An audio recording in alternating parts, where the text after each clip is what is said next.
হাই everyone, স্বাগতম জনাইছোঁ মোৰ অন্য এটা ভিডিঅ'লৈ।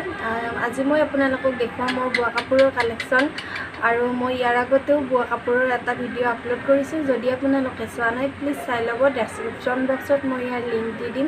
লগতে মোৰ চেনেললৈ যদি নতুনকৈ আহিছে প্লিজ চেনেলটো ছাবস্ক্ৰাইব কৰিব। লগতে ভিডিঅ'তে ভাল লাগিলে লাইক এটা কৰিব।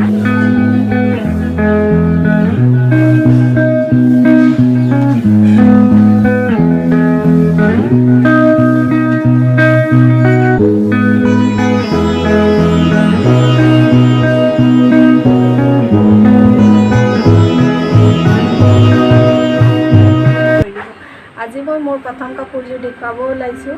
প্ৰথম কাপোৰযোৰ হ'ল মোৰ এযোৰ কলা কাপোৰ আৰু পকোৱা সূতাৰ কাপোৰ। ইয়াত এনেকৈ ডাঙৰ ডাঙৰ ফুল দিয়া হৈছে ৰঙা আৰু হালধীয়াৰে, লগতে সৰু সৰু বগা আৰু সেউজীয়া সূতাৰে বুটা দিয়া হৈছে।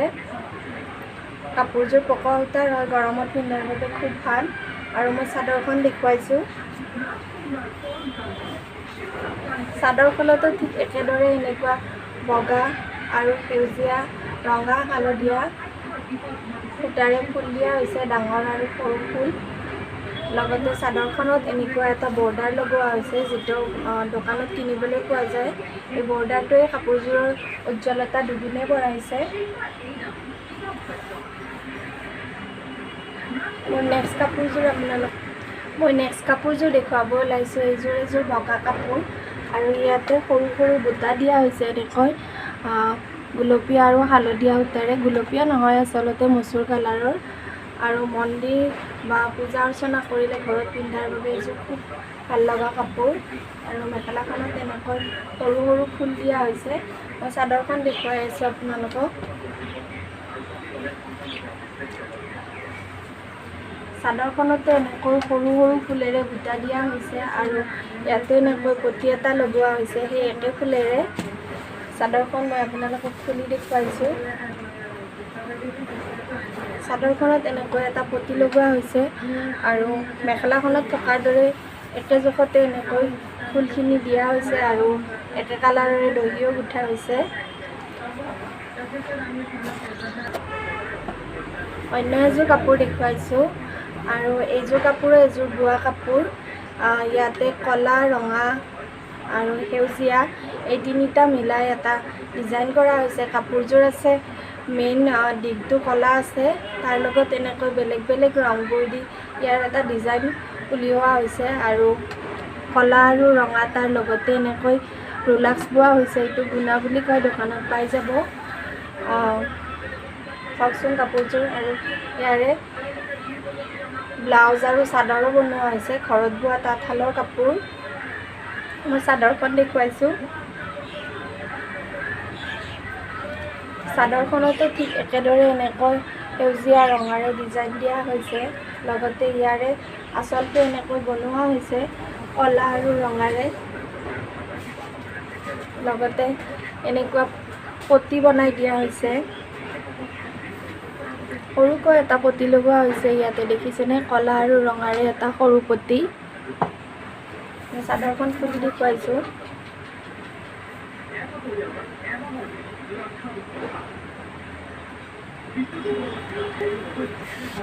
আৰু এইখন এখন চাদৰ, ৰঙা চাদৰ আৰু ইয়াতে এটা ডিজাইন দিয়া হৈছে। এই ডিজাইনটোৰ কথা মই কৈ দিছোঁ। এই যে ফুটা ফুটাখিনি দেখিছে, এইখিনি বোৱাতে আচলতে ৰাখিব লাগিব আৰু যেতিয়া ইয়াৰে সূতাৰ বাতি কৰা হয় তেতিয়াই ইয়াতে এই ঘাইবোৰ খালী ৰখা হৈছে।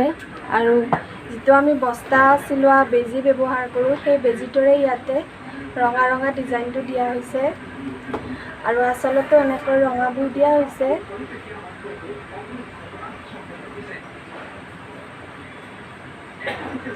ইয়াৰ লগত এখন ৰঙা মেখেলা আছে, মই মেখেলাখন দেখুৱাই দিছোঁ। এইখন এখন ৰঙা মেখেলা আৰু সেই চাদৰখনৰ সৈতে লোৱাৰ কাৰণে বনোৱা হৈছে। এই চাদৰখনৰ লগত মেখেলাখন ধুনীয়াকৈ মিলি যায়।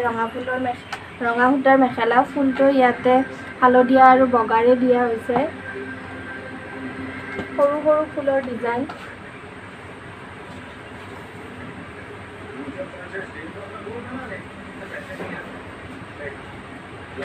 মোৰ কাপোৰবোৰ কেনেকুৱা লাগিছে আপোনালোকে জনাব কমেণ্ট বক্সত কমেণ্ট কৰি।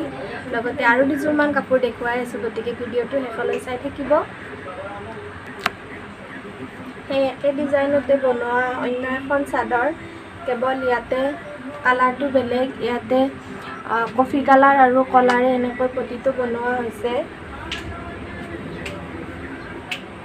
আৰু চাদৰখনত সেই আকৌ আগৰ ডিজাইনৰে এনেকৈ বস্তা চিলোৱা বেজীৰে এই ডিজাইনটো কৰে।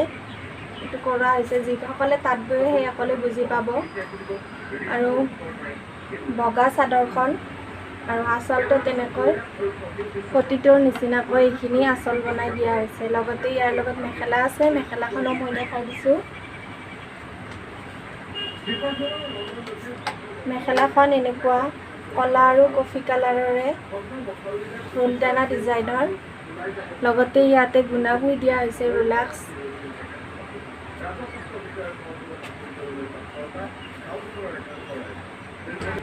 মোৰ আজিৰ শেষ কাপোৰযোৰ দেখুৱাব ওলাইছোঁ। লাষ্টৰ কাপোৰযোৰ হ'ল এইযোৰ এযোৰ সেউজীয়া সূতাৰ কাপোৰ। ইয়াতে ফুলবোৰ গুণা আৰু বেঙুনীয়াৰে দিয়া হৈছে। ডাঙৰ ডাঙৰ ফুল। ইয়াৰে চাদৰখন মই দেখুৱাইছোঁ। চাদৰখনো একেই এনেকুৱা ডাঙৰ ডাঙৰ ফুলত দিয়া হৈছে।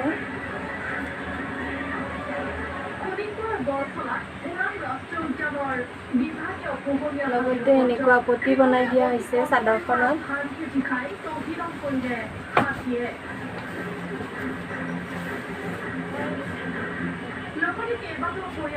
গতিকে ভিডিঅ'টো যদি ভাল লাগিল প্লিজ চেনেলটো ছাবস্ক্ৰাইব কৰিব। আজিলৈ আহিছোঁ, ধন্যবাদ।